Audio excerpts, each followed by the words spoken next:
Hello, everybody, and welcome back to the Podcast Boys. I am one half of your hosts, Connor Nielsen, and joining me, as always, is the other half, the Comics Kid 2099. Comics Kid, how are you doing today? I'm doing swell. How are you, Connor? I, too, am doing swell. We seem like we're right out of a Christopher Reeves Superman movie today.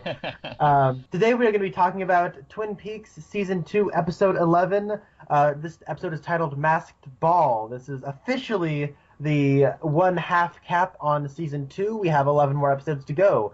So, Comics Kid, why don't you tell us what happened in Twin Peaks Season 2, Episode 11, Masked Ball. Alrighty, as of the end of last episode, where Major Briggs was kidnapped by some unknown force, Mrs. Briggs is not overly worried about her husband's disappearance. Meanwhile, Cooper is not overly worried about being investigated by internal affairs from the FBI.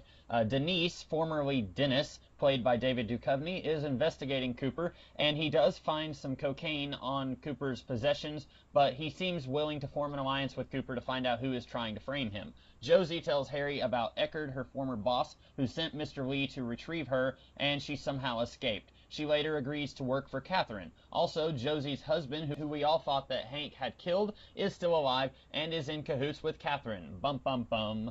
Meanwhile, one of the older brothers that we were introduced to last episode gets married. Andy and Dick continue their reluctant truce while taking a little kid out for milkshakes. He is a brat. Norma tells her new stepdad that she thinks he should leave and go back to Seattle with her mother. Nadine flirts with Meth Damon, and the wrestling coach asks her to join the wrestling team. James Hurley leaves Twin Peaks and meets a cougar who needs her car fixed. Ben Horn is going crazy, and Hank tells him that Jean Reno has taken over One-Eyed Jacks. Connor, I believe that is all of the plot points in this episode. So what did you think of this episode of Twin Peaks? It was all right. This has a lot of dragging of the feet, and I would have liked to have seen more Bobby. We didn't get any Bobby, Shelby, or Leo at all. We got only like a line of dialogue out of Audrey. Yeah, barely. She's barely there. If you blink, you miss her. She's dancing with Cooper at the wedding reception, and honestly, I feel like that was just thrown in there to make people happy because she was already missing from like 5 episodes of this season, and then she doesn't get anything to do in this episode. Right. But that being said, this place, to paraphrase James Hurley of all people, this episode didn't really take us to any one place. It more took me to a feeling, and the feelings it took me to, I didn't mind. I actually had a good time. This was more of a personal experience rather than a plot-driven experience.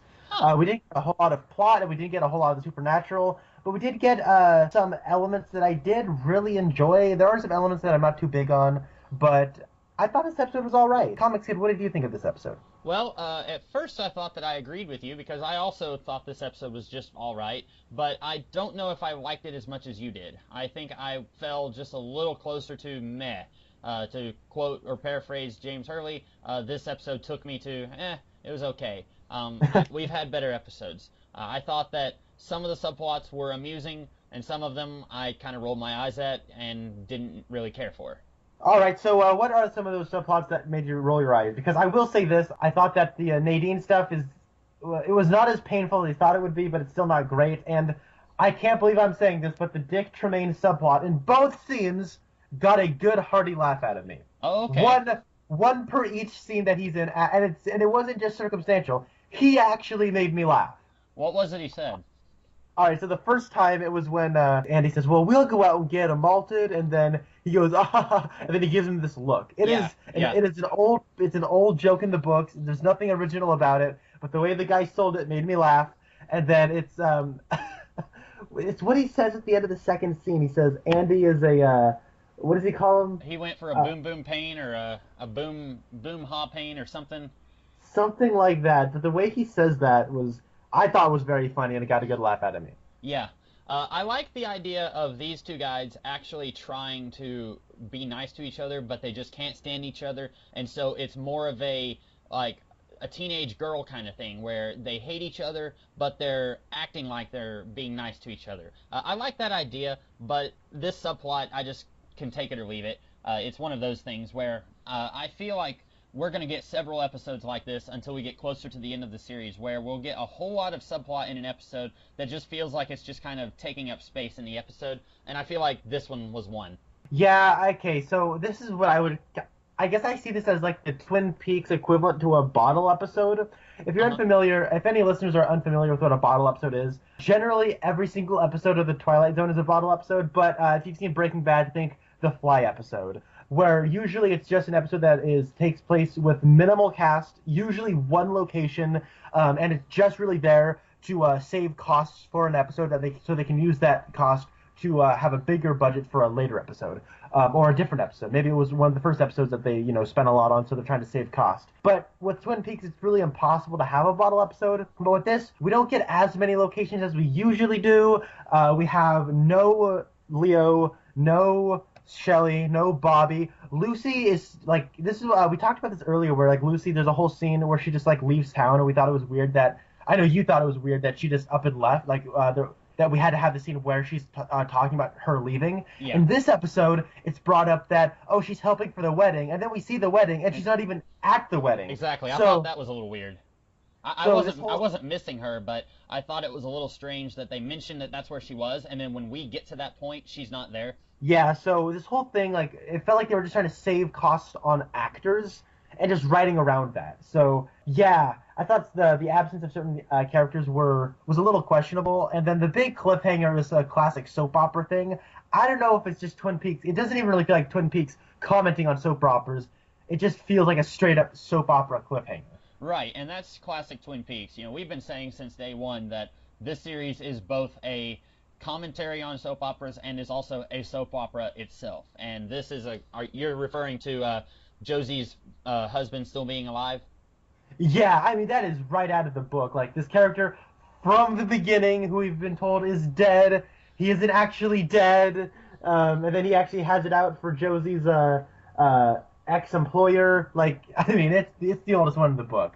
And you have to wonder, so Josie hired Hank to kill this guy. Everyone thought he was dead. What did Hank do? I think they mentioned there was a boating accident, right? So Hank is either the worst assassin in the world, because literally nobody that he has tried to kill has actually stayed dead. We get a line from Ben Horn here, where Ben Horn says, "You told me that you took care of Catherine, and she's still alive, and she's not a happy camper." So that's Catherine, Leo, and now Josie's husband. All three of them Hank tried to kill, and all three of them are still alive. So anyone who wants to hire Hank, I would just be very wary how much you pay him. And also, like, how did this guy escape that? That's what I want to know. And I don't know if we're going to get answers to that or not. But, like, if he's on the middle of a boat in the middle of the ocean and the boat explodes, how does this old man escape from that almost killing? That's puzzling to me. It is. Although, hey, according to Hank, he did kill that one guy on the side of the road with his car. Yeah. We never saw that. We never saw that happen, but he claims it did happen and got him in prison. Right. That's true. So I guess he's 1 for 4, maybe? 25% is better than 0%, right? Right. So speaking of Hank, what did you think of this? We don't get a whole lot of him in this episode, but we see him and Norma's stepfather. They come into the not R&R. Yes, the R&R. And Norma is kind of catty to him and tells him that she thinks he should leave. That was just kind of there, I guess, to remind us that Norma's not on great terms with her mom. And then also Hank's discussion with Ben Horn. What did you think of that? Now, the scene with Ben, I really liked. Two of the better actors on the show are Hank and Ben, and I really like the whole scene of Ben just hanging out in his room and just watching the film. Mm-hmm. I really like that. It touched me, and I mean, does it really add to anything? No. Does it really just kind of eat up screen time? Sure, but it did get to me, and I mean, it didn't make me cry or anything, but on an emotional level, I found it very effective. And then when it transitions into Hank talking about, oh, by the way, more stuff you thought you had, it's no longer yours. So the Great Northern is really all he has left, and I thought that was a really nice way to preface that scene by having him watching the grand opening of the Great Northern.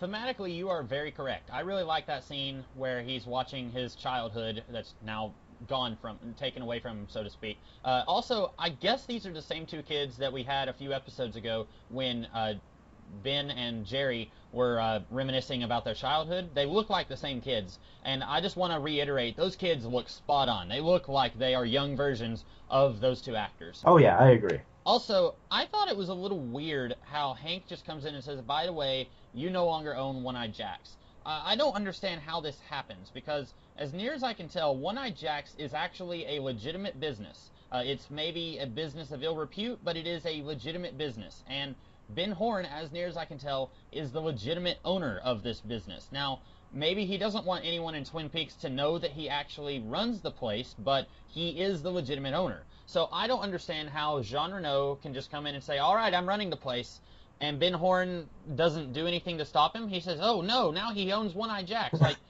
did we miss, like, 5 scenes? Usually, I mean, remember in season 1 where it took like an entire 8 episodes for them to decide to burn a mill down? Like, this is running extremely fast, I think. And I feel like, although Ben maybe doesn't want the people of Twin Peaks to know that he has a hand in One-Eye Jacks, I feel like he does have some legal recourse to say, no, I own this business. You can't just walk in and claim that it's yours. Like, that would be like me walking into an IHOP and saying, all right, you guys have done a good job, but I run this place now. Like, it's really weird, I think.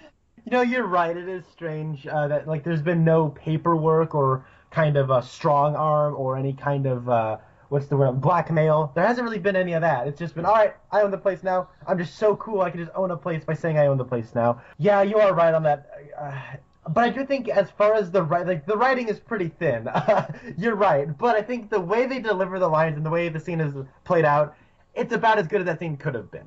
You know, you mentioned blackmail, and I think that would have been a good way to go. Jean Reno could have just said, hey, you know, you're kind of at a low spot, and it would be a shame if the police found out that you own One-Eye Jacks, which was the scene of 3 murders. So maybe I'm just going to start running this place from now on, unless you want me to tell the police that you own this place. Maybe that would have been enough, I think. I would have been satisfied if they just threw out one line like that. But I, like you, I actually, once you described it a little bit, I like the idea that this is a scene where Ben Horne, he's already a broken man, as we saw in the last episode, and then he's losing everything. He's reminiscing about his childhood, and now he's lost another business, so now, like you said, all he has is the Great Northern. I really like that idea. I just wish that it was handled a little better. Yeah, you're right. Speaking of stuff out there which were handled better, Josie's here, and she talks, and it's horrible. So...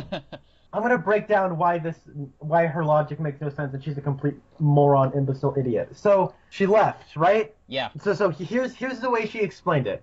So she says, basically I was not sold. Did she say she was spared being sold into slavery? Or that she was? I kind of took it that she was sold to Mr. Eckert, but I'm not entirely sure if that's... Because if she was sold to him, then...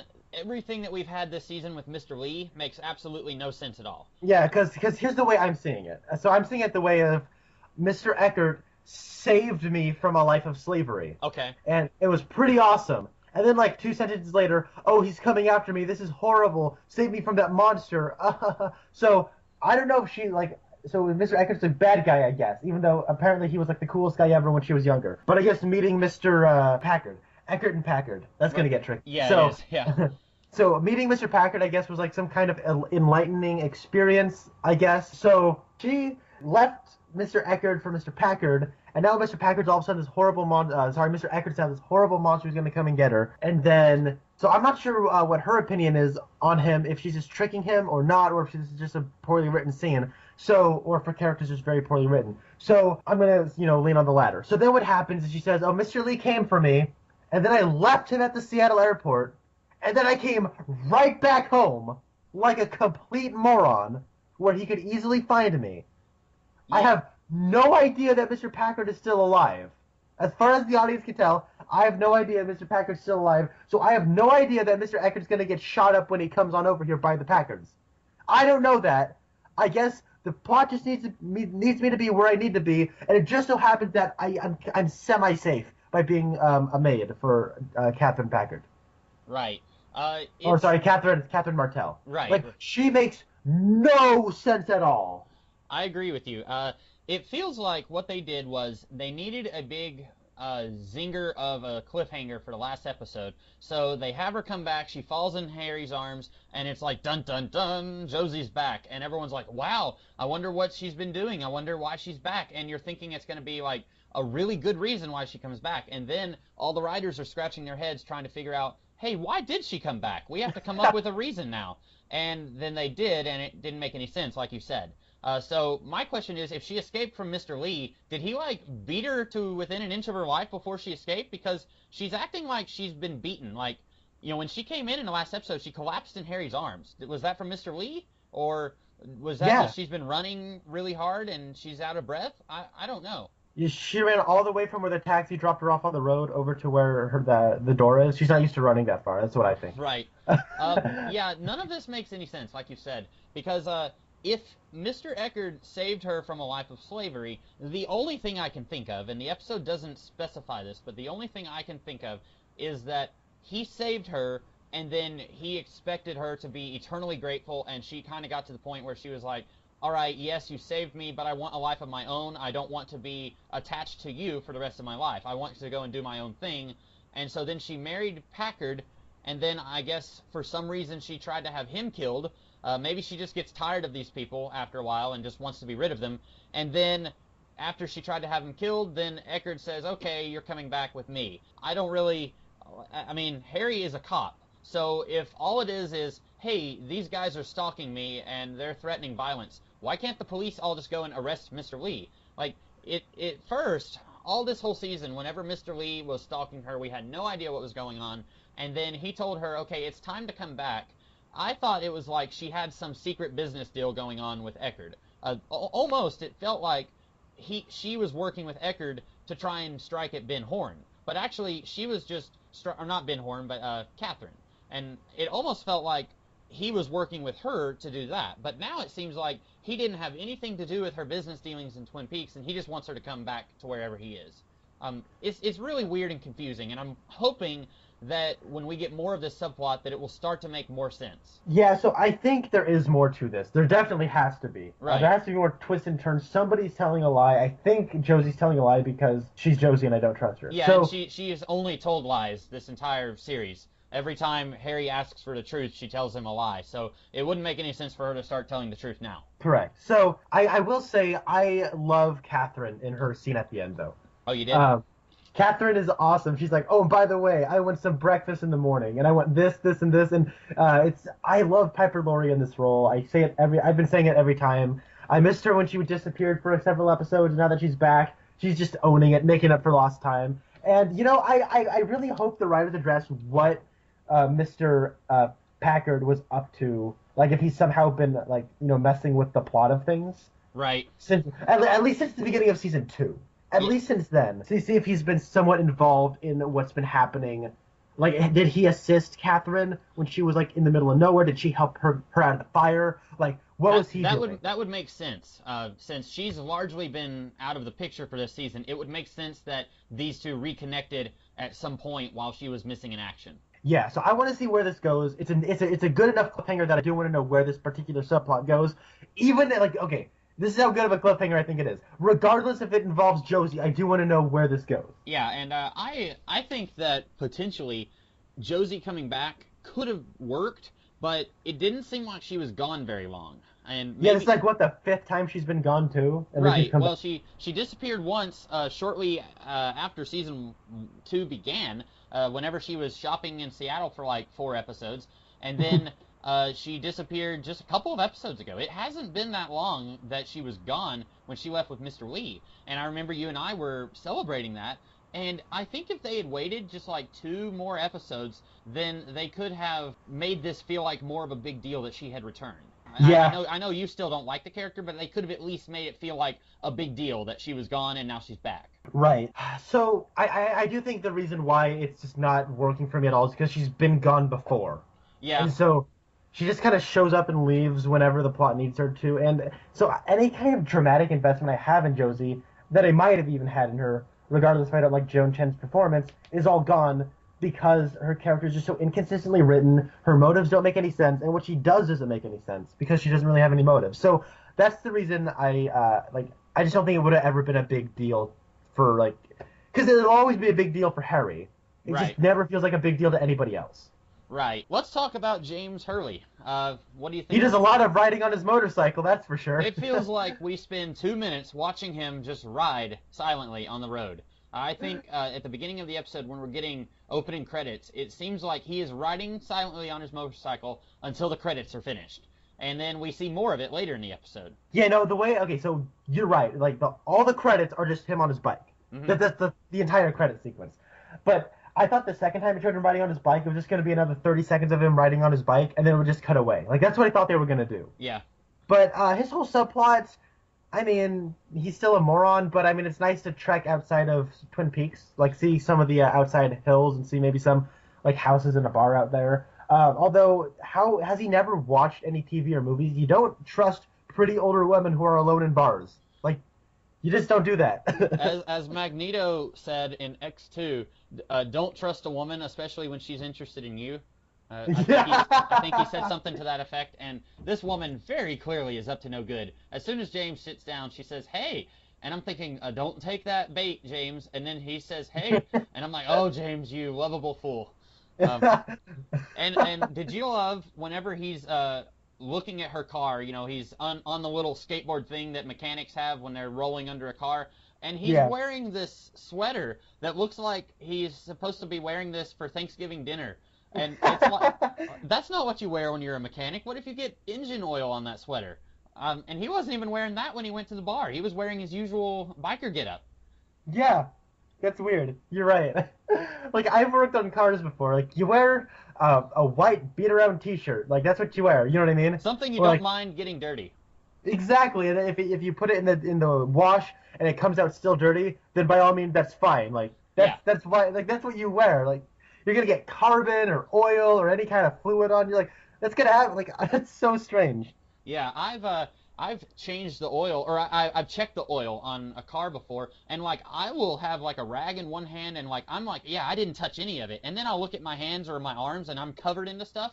Like, there's no way he's coming out of this situation clean. So he shouldn't be wearing a sweater like this that looks like his grandmother knitted it for him. Well, now he is a great mechanic allegedly, so maybe he's just under there and moving his hands around and not actually doing anything. And because like when we see Ed working on cars, like he's all covered in this gunk. So I think he's just under there like moving his hands around, like, sweet, I have a place to stay. Yeah. So yeah, I'm glad we didn't get more of him in this episode. Although I was kind of, you know how we were talking about how we wish that Josie had been gone longer. I wish James had been gone. But it's hard for us to miss him when they're showing us what he's doing outside of Twin Peaks. It would be like if we got to see Josie, what she was doing when she left with Mr. Lee. Like, then it's not a big deal. We're just taking up more subplot stuff with characters who are leaving the show but not leaving the show. Right. Speaking of missing characters, we get to see Mike again. Yeah. He got, that actor rolled out of his crystal ship and said hey to everybody while he was in like 2 sets. Right. I thought it was a little weird that, because the last time we saw Donna and Mike together, they weren't on good terms. And bear in mind, the last time we saw these two together was in episode 1, whenever they were in the bar, and one of them attacked the other one. I think Mike kind of grabbed Donna roughly, and then that's where the big fight broke out in the bar. And so, off screen, they broke up with each other, and then she's been dating James Hurley, and now they're no longer a couple. And then Mike walks by and says, hey, Donna. And I was thinking, wait, are you two cool with each other? Are you friends? That's weird. I thought that she would still hate you for some reason. And that's the danger of having a minor character like this interacting with major characters. Yeah. What do you think of Nadine having a crush on Mike? I think it's weird. I mean, it's just weird that okay, this is a heightened reality. I get that. I buy that Nadine can get repressed to an 18-year-old. Okay, fine. I don't buy anyone in their right mind saying, oh, this 40-something-year-old woman, fully grown, thinks she's an 18-year-old. Well, let's enroll her in classes. And then, even more so, the coach being like, yeah, let's put her on the wrestling team. I don't get that. I don't buy it for a second at all. Yeah, I think that Ed and Dr. Jacoby, they had a lot of work cut out for them trying to get her enrolled. If you remember, I think it was last episode whenever they were trying to get her enrolled, and the principal was kind of like, oh, okay, this is a weird idea. But then I guess he was like, yeah, I guess I'll just go with it since a doctor, a real actual doctor with a degree, said that it's a good idea. But then, like you said, we should be seeing in every single scene where she's in school, we should be seeing somebody like muttering under their breath, hey, what's this, middle-aged woman, what's she doing here in school? We should be seeing lots of people talk about how weird and unusual this is. And we get a little bit of it, like when Mike walks by and says hey to Donna, he kind of gives Nadine a weird look, and then whenever she's flirting with him in the workout gym, he's kind of like weirded out by her. But I don't think it goes far enough in these characters thinking that this is weird. I agree. As for what I think of her flirting with Mike, I think it works as long as he is completely repulsed by this. As long as it's just Pepe Le Pew is going after the cat and the cat's completely uninterested. As long as it's that, I think that it's fine. It's a good comical moment, but eventually it's going to stop being funny. Yeah, I agree. I'm just worried. The thing I'm worried about is how long they're going to keep these going on, and if they're just going to keep repeating the same jokes over and over and over again. Right. That's my concern. This is one of those things where, at the end of season 1, it almost would have worked out better if they had just killed Nadine. And I hate to say that because I don't want to say that I was ever a huge fan of her character. There were a few moments in season 1 where I liked her, and then in season 2, when Ed was talking about how he accidentally shot her eye out, that was a really touching moment. But these writers clearly had no idea what they were doing with this character. In season 1, she was only here to be Ed's shrewish wife. And that was her entire purpose in season 1. And then it's like they thought, okay, we have to do something with this character. She can't just continue being the shrewish wife. So then they came up with this very harebrained idea of we're going to put her in a coma for a few episodes, and then she's going to wake up, and she's going to think that she's 18 years old. And it's like they didn't think that through, and now they're having to devote subplots to it. And it almost feels like they should have just killed her off at the end of season 1, so that we could be devoting this episode and every episode to more important stuff.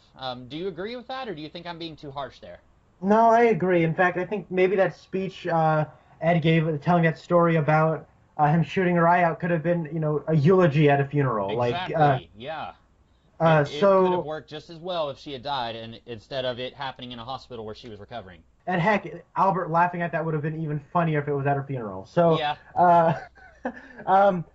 Last episode... I will, right before you go on, I will say I do like the gag of her lifting 600 pounds with her leg. That was a funny little gag. Yeah. And as much as I don't buy for a second any coach in a million years would say, hey, let's get you on the wrestling team, his reaction is pretty funny. Yeah. I like his reaction. So, yeah, there's that, at least.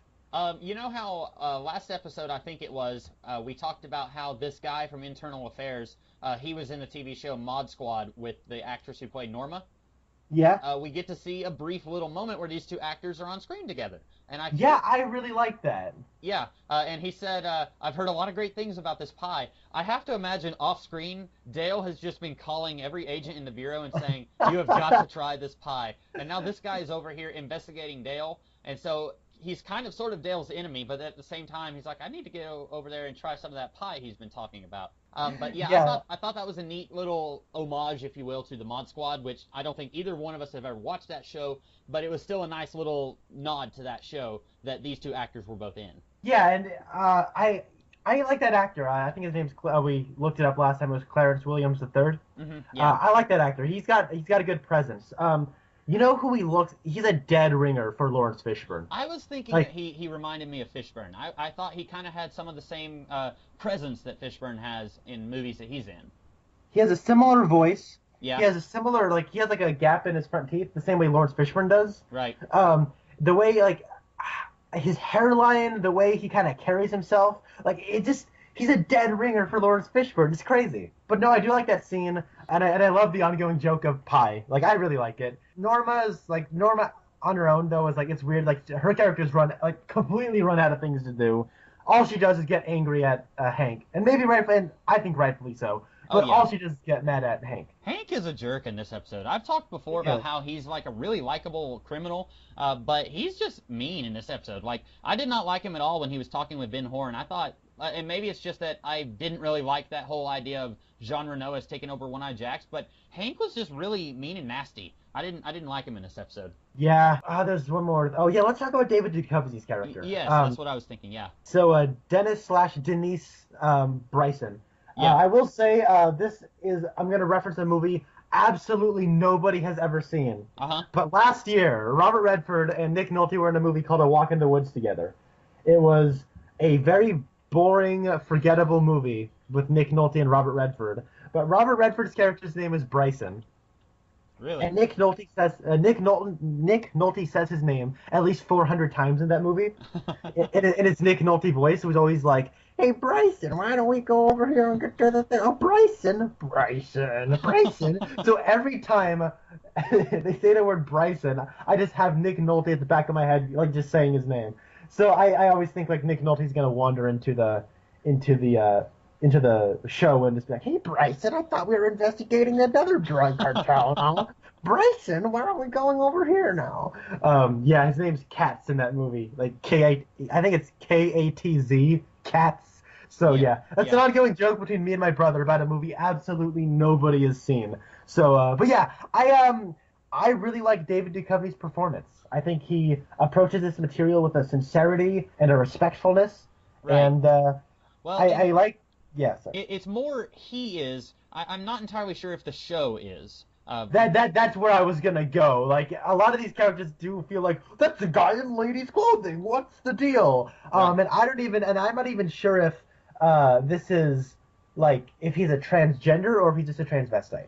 I think he says transvestite. Okay, yeah. At one I point.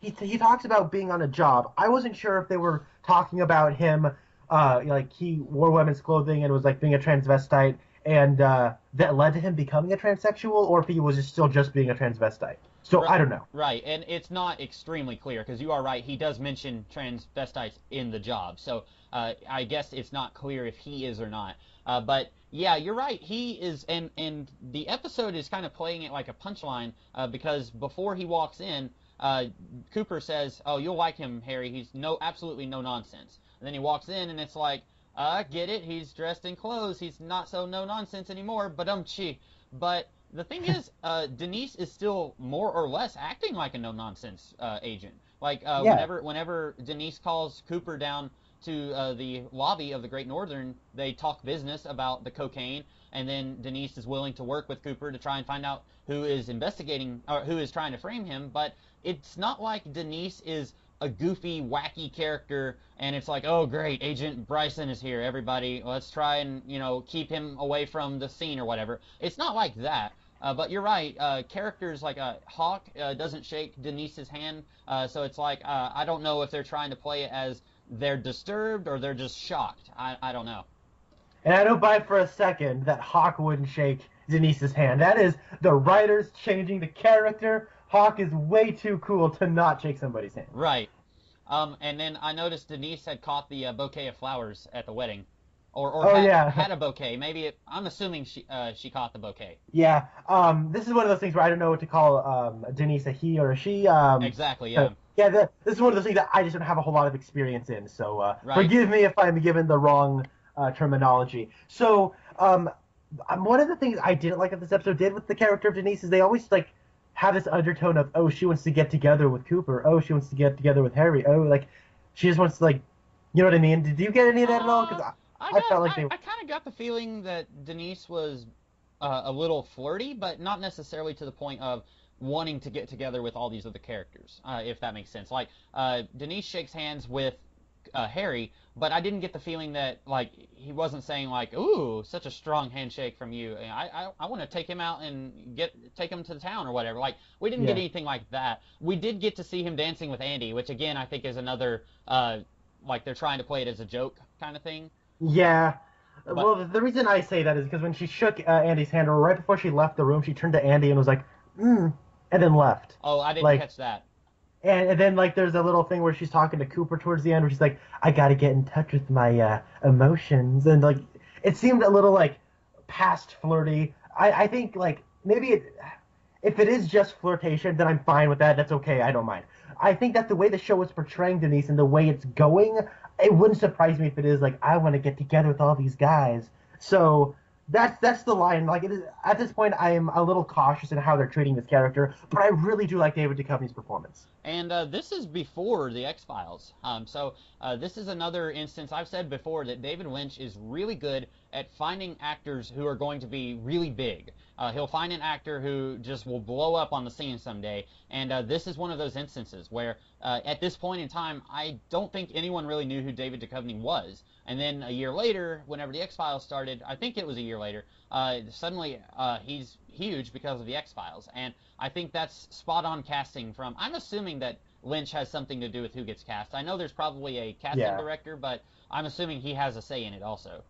So I know you don't like the X-Files like at all, Right. but do you like David Duchovny in the? Do you think his performance is better here or in like the X-Files? I should say what I do hate about the X-Files is the handling of the story and the handling of the mythology elements. But the characters, I like a lot of the characters in the X-Files, and I like the way David Duchovny plays Mulder. I like the way Gillian Anderson plays Scully, and I like those characters and those actors. It's just the material they were given throughout all the entire series. I just felt like was really awful. I think I will say I like Duchovny's performance as Mulder better only because I've seen more of that. Yeah. I've seen all of season 2 of Twin Peaks, but David Duchovny is in like 4 episodes maybe, if I can recall correctly. So he's not in a ton of this series. So I will say I like his performance as Mulder better just because we get so much more of it. Yeah, that was one thing. Like right after I had mentioned that, I'm like, well, we've only seen one episode with him. We've like, and I doubt he's going to be like a prominent role. So that was a bit of a loaded question. But I will say, I want to see what they do with this character because they did say he's going to be in the revival. Yes, so, yes, he is going to be in it. So we'll get more of him in season 3, I guess we're calling it, or just Twin Peaks revival of 2017.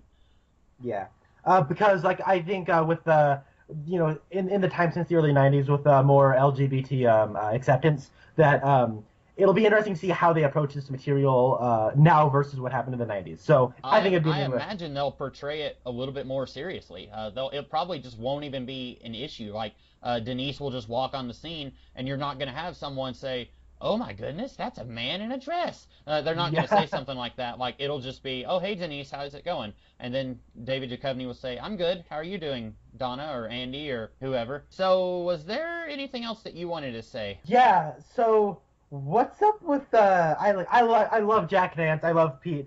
Pete is acting bizarre in that wedding scene. Is he just like not liking the smell of Log Lady's breath? Is that what's going on? Because I have no idea. I think this is how I took it. I think he's just kind of upset that his wife is still. I'm not sure if she's yet fully revealed herself to the denizens of Twin Peaks. Maybe, as far as everyone thinks, she's dead. And so maybe he knows that she's still alive, and a handful of other people know. I'm not sure if she's, like, come out as, hey, I'm still alive. So he's at this wedding, and then this other guy is talking about how he's been happily married for 50 years. Maybe Pete is just kind of sore about the whole marriage thing because he doesn't get to have his wife publicly like everyone else does. That's how I took it. I could be very wrong about that. It could just be that we're missing something. Yeah, you're right. And I think that is an interesting character place for that to come from. I thought the whole wedding to begin with was weird because it wasn't really seeded in the last episode because they had mentioned that these two brothers don't get along very well, and I think they might have mentioned that one of them just gets married all the time. Yeah, but Pete, I think, mentioned in the last episode, he said something about one of them is in a relationship, and he said it's one of those January, December things. He said she's 19, he's 112 or something. So I think they mentioned it, but they did not act like it was going to be happening soon. This was kind of a sudden, like, oh wow, they said he was engaged last episode. They didn't say he was going to get married the next day. So that's a weird thing. You're right. Yeah, so the reason it's weird to me is because like they said that they're getting ready for it. I had no idea like it was gonna be happening this particular episode, and you'd think Ben Horn would be more interested in a wedding happening at his own hotel. But oh well, the old people still remind me of the old people from on the balcony from the Muppets. Yeah. But yeah, since you said that in our last review, whenever they were talking in this one, I was kind of thinking of that too. Like, especially the one who, the mayor, the one who's not getting married. When he talks, I definitely get it. Like, he'll say something like, what was it he said? He had a good line in this episode where he said, "That's because I think with my head and not my garden hose." And, like, that laugh he does kills me. Every time he does it, I love that laugh. Yeah, the whole, I like the whole, if there's any person who thinks these people shouldn't be together, speak now or forever hold your peace. Somebody objects, and then they just brush it off. Are any more objections that we can just, say aren't real objections? Yeah, it's almost like when they say that, they're like, now, I don't actually want anyone to stand up and ruin this wedding, but if anyone has any objections, if you do, you're going to get escorted out. So be sure to choose your words carefully. Of course, he was Yeah. being a disturbance, but yeah, I thought that was kind of funny. And also, that's the same priest slash preacher slash rabbi who was in the episode with Laura's funeral. Oh, really? Yeah, he's not a huge character in the show, but when I was watching the scene, I was like, I've seen him before. He's the one who, when Laura's funeral happened, he was the one officiating that funeral. All right, yeah, that's neat continuity that they have there. They could have just easily gotten somebody else. Right, I agree. I thought that was pretty neat. So one more thing.